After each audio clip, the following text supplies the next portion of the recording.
The apocalypse is nigh, my friends. Politico reports China vows to encircle Taiwan with military drills in response to Pelosi's visit. Tensions reach their most precarious point in more than a quarter century. Forget the Politico. Let me show you the visual. From 12 p.m. August 4th to 12 p.m. August 7th, the Chinese People's Liberation Army will conduct important military exercises and training activities, including live fire drills in the following maritime areas and their airspace.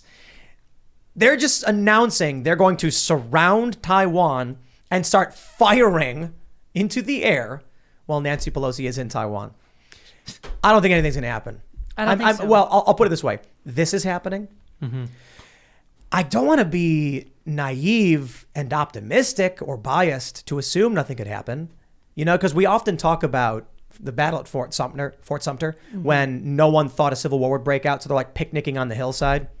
Are we falling into that trap? Are we sitting here being like, they're not going to do anything to Pelosi or... No, we have to fear corporate and medical tyranny, not war on country. They do not want to pose two great economies against each other where they can suck us dry of our interest back to the Federal Reserve right now. We're not staring down real nuclear war, I don't think. Now, we could be staring down some stupid sanctions.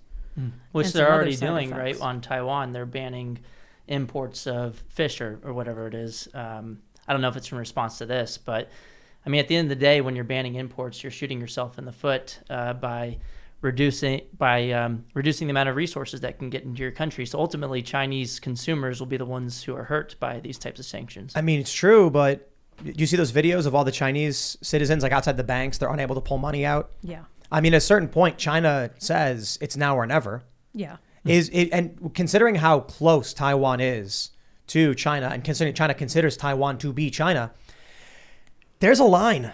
You know what I mean? Like the CCP might just say, you know what? That's the line. Our economy is shot. People can't withdraw money from their banks. We're already facing this threat of Trump and the United States as an economic force is probably not going to last.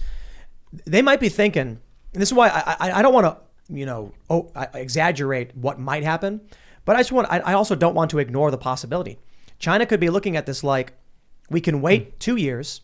Donald Trump gets reelected, trade war again, economic crisis on our end. We start losing manufacturing. Or they can say, you know what? Shore up our defenses now, make the move before they do. And that might work out.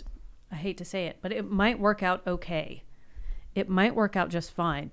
As long as the United States doesn't go after them with aggressive military action, ultimately what's going to happen? I mean, I feel for the people in Taiwan. Absolutely, I do. But is Taiwan a sovereign nation? I mean, if you ask Americans, the answer is yes. What are Americans? What's that based on? Like, what's their basis for making that assessment? That Taiwan is a sovereign nation? Like the history of Taiwan and China? I don't know. What do you mean? It's officially the Republic of China. This is where the old Chinese government fled when Mao staged his insurrection. And so basically this occupying force, the CCP, isn't the real government of China. It's the Republic. Right. But the United States officially does not recognize Taiwan as its own country. Right. And so doing that would be a huge leap, and it would have a lot of implications. Yeah, but I don't like Nancy Pelosi all that much. I think she's a hypocrite when it comes to education, for example. But I don't think her going over to Taiwan and meeting with people's going to be considered a real act of aggression, for one, because it's not. But I think the Chinese government might be more concerned about us funding Taiwan and actually providing subsidies to them, which could change the dynamic of power in the future. Yeah, I'm surprised so many people exist in this political mindset that like China is a bunch of imbecile children. Like, do you think Russia is sitting there going like, oh, those Ukrainians keep getting fighter jets somehow? Or do you think they're saying we're at war with America? Right. Oh, they totally are. Is China sitting there being like, we know the U.S. doesn't think Taiwan is a country? Or do you think they're saying the U.S. is funding Taiwan so they can rebel against us? And if it wasn't for U.S. involvement, we would have Taiwan now. I think it's probably somewhere in between. I think I think it's explicit. Well, the United States is definitely being an economic opportunist in this. And I think that our government is pushing it as far as they can go. But if China actually stepped in and put troops on Taiwan and started a situation like we're seeing in Russia and Ukraine, I don't know if the United States is going to send troops over. I agree. I think we've got the strike group carriers, warships that are heading into the region, which is why China's announcing this, because they're basically saying back off. Obviously, the U.S. is the only reason China hasn't just invaded Taiwan. I mean, maybe the fact that Taiwan does have its own defense, but of course we're supporting them in many ways. We utilize Taiwan for tons of business. If it weren't for us, they would not have as much economic development, and they wouldn't have the resources to defend themselves. It looks at the same time we benefit China with trade as well. So they might not want to have an active aggression against Taiwan because they don't want to lose economic trade. Not if they're already hurting. Not if Trump's already started a trade war with them. Not if their banks are already in dire straits. Not if the sentiment of the American people is that in 2 to 4, 6 years, we're going to strip all the manufacturing away from China, stop doing these deals with Chinese-made products. If they're planning ahead, I got to say, it looks to me like the next 4 years is going to be made in America. Donald Trump, he's running again. Yep. They have to pull Joe Biden out. That right there is red flag sirens for the Democrat chances of winning. What are they going to do? AOC? Actually, we have the article we're going to talk about. Yeah. And there's no way AOC beats Trump. No. Knock on wood, because maybe something happens. But if Trump wins, he's going to say exactly what he said. Do you remember when he had that quote? Michael Moore brought it up.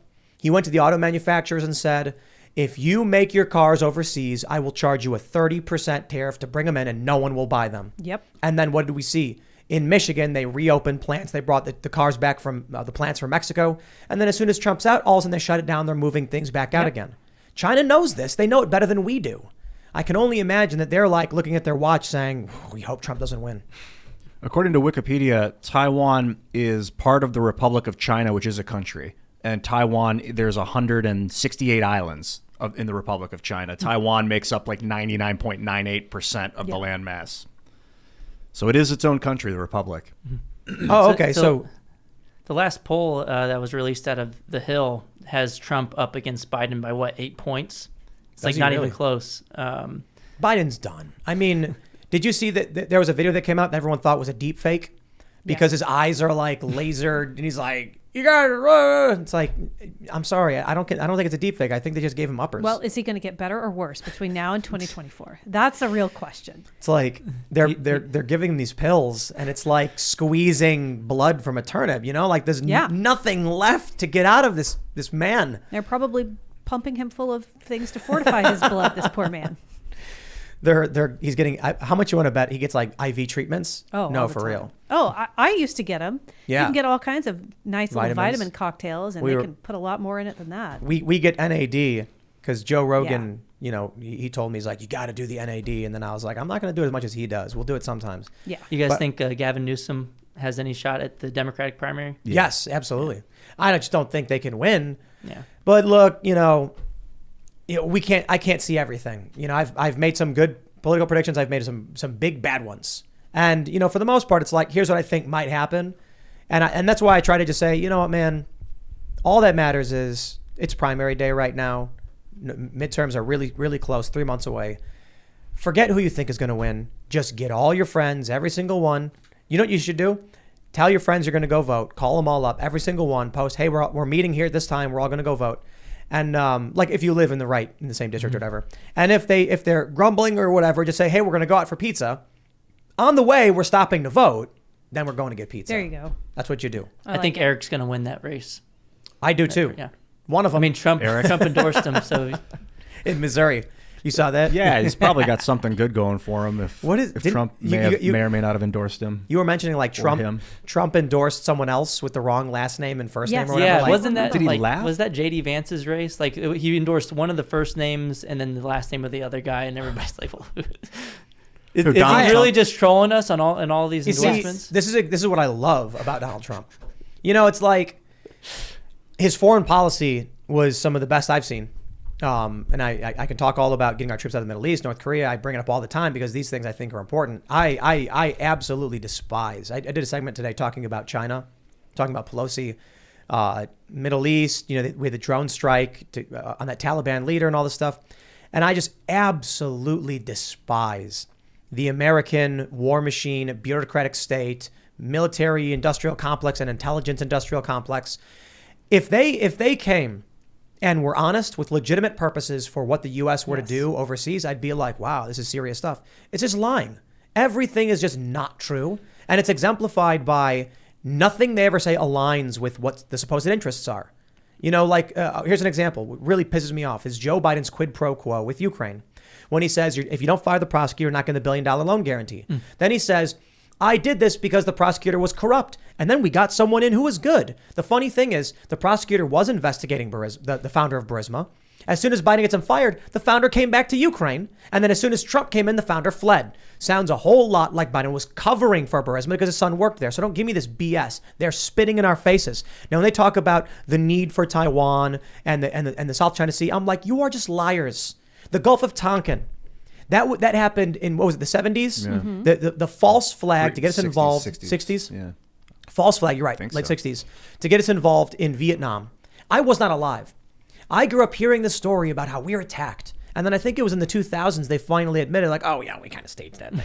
So we could force America so that we could draft people. So you know what? I'm done with it. Donald Trump can come in and he can say, we're bringing all the troops out. And I'll be like, good, you deserve it. Because the United States is not justified. I know China's got Africa and South American oil exploration and development and the Belt and Road Initiative. These things are a big threat. We're going to have a multipolar world where there's potential for real world conflict. But the United States, the deep state, bureaucratic state, military industrial complex has done nothing to unify Americans, to justify any of these incursions. So you know what? I want Donald Trump to come in, fire everybody, start fresh. That sounds good to me. I'm with you. I used to be very anti-imperialist in general, just like down with the military industrial complex. And then now recently I'm like, replace it with what? There's going to be a military complex on Earth, whether it's the American one or the Chinese one or whatever. Yeah, but it could be national defense as opposed to national offense. Yeah. Well, but that's what they think. That's what they say, right? Like the reason we are in Afghanistan is because they're like, well, we leave, it's a power vacuum. You'll get terroristic entities. Ridiculous. You'll get China. And I'm like, hey, yeah, I hear all that, but you lied to us to bring us there. Mm-hmm. Okay, so, no. That's not how I play. You need to give us a legitimate justification. And was the Afghanistan war a huge success? Did we change anything? Biden, did we just leave? It was a success for Halliburton. No, I mean, I don't know who else made money off of it. It's just, look, I've been following some of this stuff. I'm not going to pretend to know more than those who have access to confidential information. I don't. So my position is only, all I know is you're wrong and you're lying. And whenever we say, please justify what you're doing, they give us BS. Barack Obama killed a 16-year-old American citizen, Abdurrahman al-Awlaki. And they said, oops. I'm like, that's it? Sorry, you're done.